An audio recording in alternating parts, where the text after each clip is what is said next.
Hello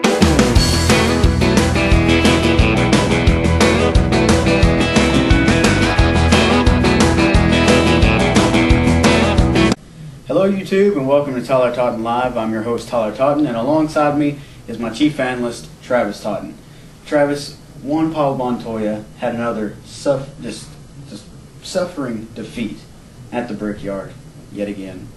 But his owner made history. Just sum up the day for Chip Ganassi. Well, for Chip, I know he's probably disappointed that Juan's car got tore up like it did. But with him getting the trifecta there, it's probably on the back of his mind with Montoya's crash. It's probably on the back. He's celebrating right now, but when he gets back to the shop here in the next couple of days, he'll probably think more about the race car. But for now, it's probably a big party. All right, and let's just talk about Jamie McMurray. He went to Ganassi this year, leaving Roush, and now he's won the Daytona 500 and the Brickyard 400 in the same year. It's only happened 3 times in NASCAR history. Yeah. I don't know. It's like I'm assuming. I know he has an EGR engine in it, or ECR. Sorry. All right, and so he's got the power, and on tracks like this, like at Daytona and the Brickyard, where you've got long straightaways, you need the power. That's where he shows up. We saw him finish second at Talladega, so they've got the power, and so on the larger tracks, that's where they're going to show up. Okay, and how about Kyle Busch? He spun out on lap 1, and then a couple of other cars were taken out. But he came back, battled back to an 8th place finish. Well, early when he did crash, and then later when they made their first set of pit stops, he only took 2 because he'd already taken 4 on the stop previous. So he stole some track position there, and with it being difficult to pass, that was a good move early, and nobody could really do anything with him. Okay, and who do you think is going to get the first win for Ford this year? I'm not even sure if they're going to get one.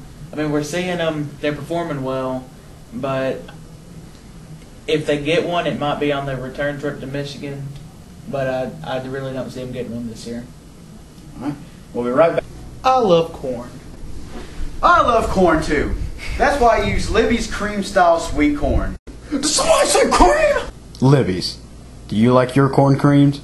Hello YouTube and welcome back to Tyler Totten Live. I have Tyler Stoner alongside me now, my field reporter. First, Tyler, I'd like to say thank you to all the fans that's been sticking with us. I know not a lot of them like me or much, but stick with us. I'll get better, and thank you for sticking with us. All right. Well, we're going to Pocono this week, and Denny Hamlin's just basically dominant there. He's won 4 races in his career, and he's won both in his rookie year, and he won one earlier this year. So do you see Hamlin doing well there this year, this last race this year? He might have a good run. I don't know. The way his luck's been going out lately, him not doing so. I mean, he did get back on the lead lap, and he's a good driver, and he won this year, but I don't know. The way his luck's been going, I don't know at the moment. Probably not. I could see him getting a top 20 finish, but I don't know about the win. All right, and only 4 active drivers have had 3 or more wins at Pocono. So really not a lot of people are dominant at this track. Mm-hmm. So who do you think, what team do you think we should look out for? Well, I'm more like Stuart Haas, because Stuart's good at this track. And then you got, some Hendry drivers. Jimmy's won some, and Jeff. And the Joe Gibbs racers, I don't know about Denny, but Kyle's pretty good. And Joey, he did all right last time. And you can't count out the Richard Childress boys. No. You can't. And Stewart, his team really is getting back on track. Stewart's had 5 top 5 finishes in the last 6 races. So, I mean, do you really think that he could get up there and contend for this win? Yes, he could, because he's getting better as we get later in the summer and maybe towards the fall. But, yes, he's a good championship contender, getting all these top 5s. And if he keeps it up, he could be a 3-time champion. And I'm going to ask you the same question I asked Travis. what driver do you think will get Ford their first win this year? Richard Petty's driver, Casey Kane, because really this is his last year. He's got something to prove with Richard Petty, and he's got to get a win. And if he's going to get a win anywhere, it might be at Watkins Glen, where he won at one road course last year. Or, he's usually good in the Chase. He'll be good at Talladega. And then you got some other races. You got Bristol coming up. I don't know if he's good there much. But, try your luck. But Casey Kane, I think, will be the first Ford winner. My opinion, I think that Carl Edwards is going to get Ford their first win this year.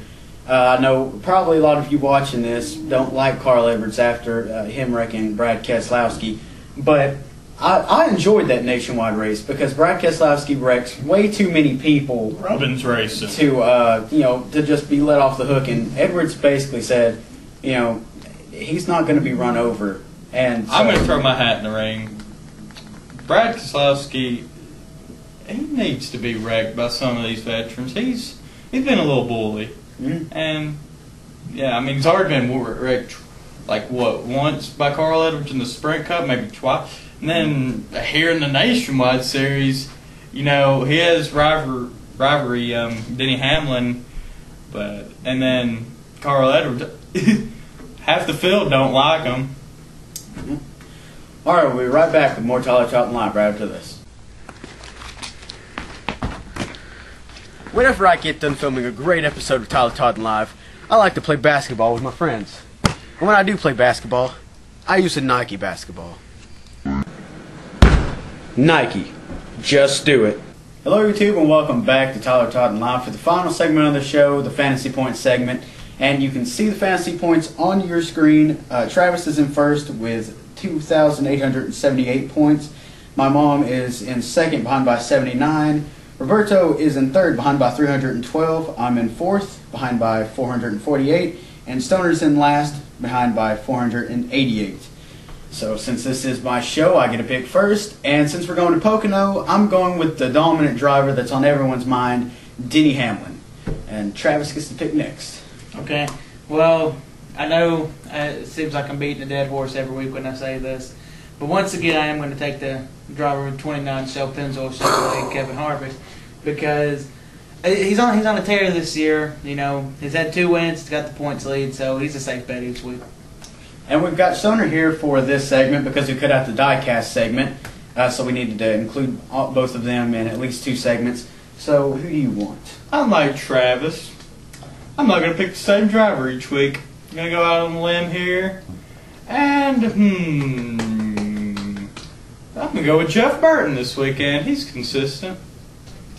All right. Thanks for watching YouTube. Be sure to watch next week's episode.